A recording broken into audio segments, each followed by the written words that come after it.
Hey, this is Sky. Welcome to my YouTube channel. One of my hobbies is writing novels. And I've been interested in writing for many years now, and I've written 2 novels. It's interesting when you're trying to come up with characters for a story. Classical story structure kind of says there should be a hero. Sometimes the hero isn't who you think it is. And those are good stories when the hero is less obvious, when the hero emerges from the crowd. Or maybe it's somebody that you had already decided could not be a hero, isn't hero worthy, but they become worthy. We like rooting for the underdog.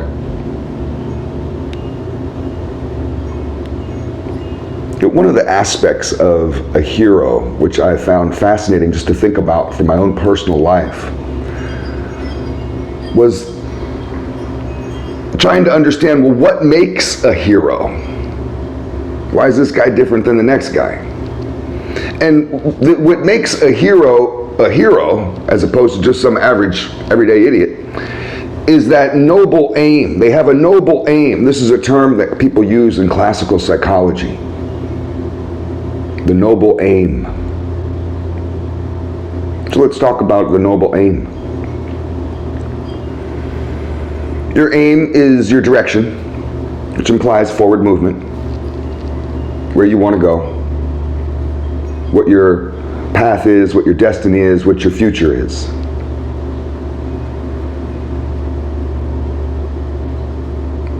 Not everybody really thinks about their future in a calculated way. They just kind of plan to end up there. Just kind of land there at some point, like you're a ball and somebody just throws it with their eyes closed, spins around and just throws it. You don't know where that sucker's going. That's like most of our lives. We're that ball. We kind of cross our fingers. But the hero is usually fairly calculated in their direction. And what drives them is what they know in their heart, the truth that they know in their heart. What they feel is right drives them.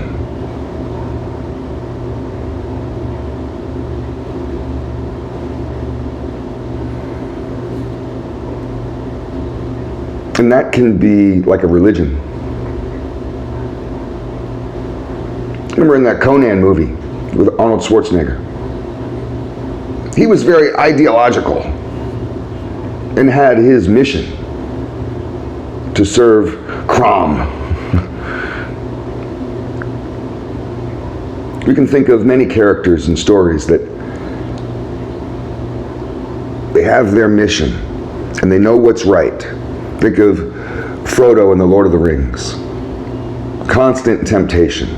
Could have easily just taken that ring, slipped away, and become the next king himself. He could have been powerful, had everything he wanted. Instead, he knew what was right and was willing to go through a certain level of suffering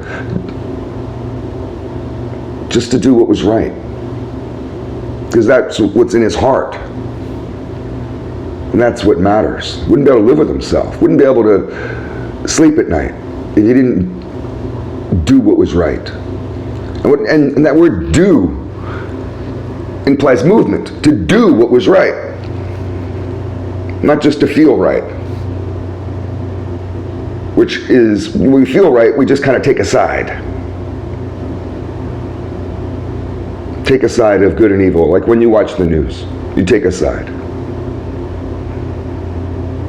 But taking a side in something is meaningless. It's people that actually feel compelled to do something. I have to do something. I have to be a part of this. I have to do what's right. I won't be able to sleep at night. I won't be able to live with myself. These are aspects of being a hero, of that noble aim that heroes have. And kind of mixing a literary structure and a psychological structure so we can kind of hash this out and see how it affects us. The noble aim is about truth. The hero searches for truth.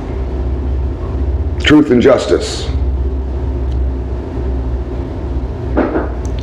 Truth can be separated into moral and objective truth, and I have a whole video about this, but the hero understands the difference between moral truth and objective truth and practices both in order to achieve his aim, which is doing what's right. Revealing the truth may not always be pretty, may not always be fun. You may have to get dirty in order to show everybody what's really going on. The hero always has an ideology which is more of their moral truth.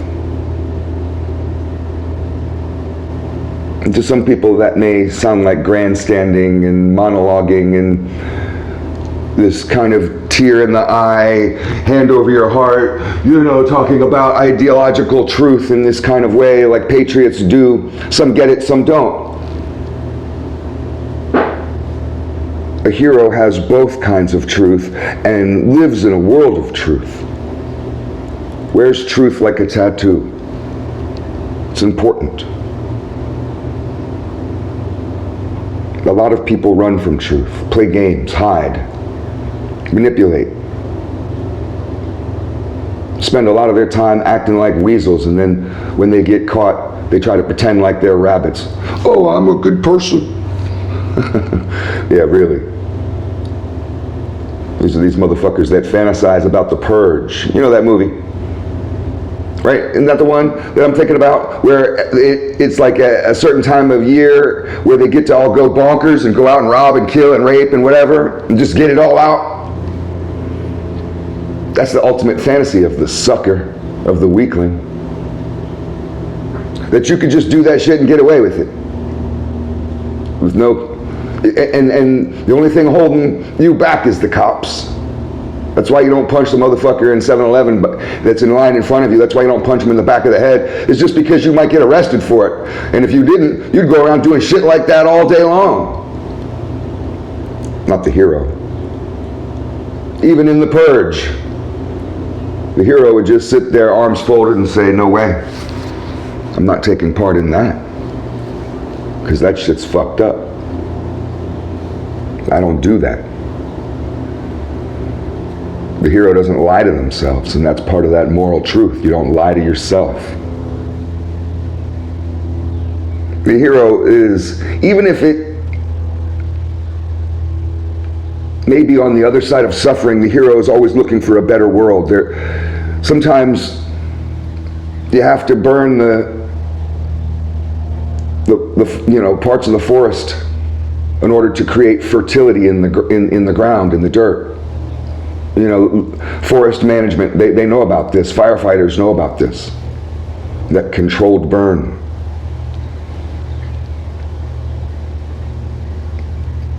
But there's always this goal, this noble aim of making the world better. Making my world better, making my community better, this village, this city, this town. It never stops. Some people, all they want is to make their world better from their fence to their driveway. And that's it. That's all that matters. They'll protect that with their life, with their rifles and their guns.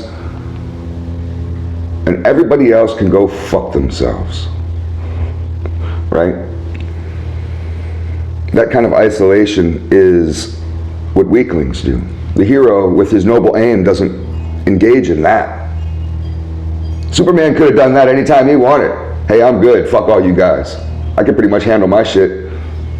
Go and take care of yourself or burn and die trying. Fuck them all. Fuck you all. Right? Superman could have done that, but he didn't. Because that wouldn't be a superhero. The noble aim is to make the world a better place. To confront chaos. A noble aim. The hero is continually confronting chaos, creating order out of chaos, creating direction out of that scattered, directionless movement.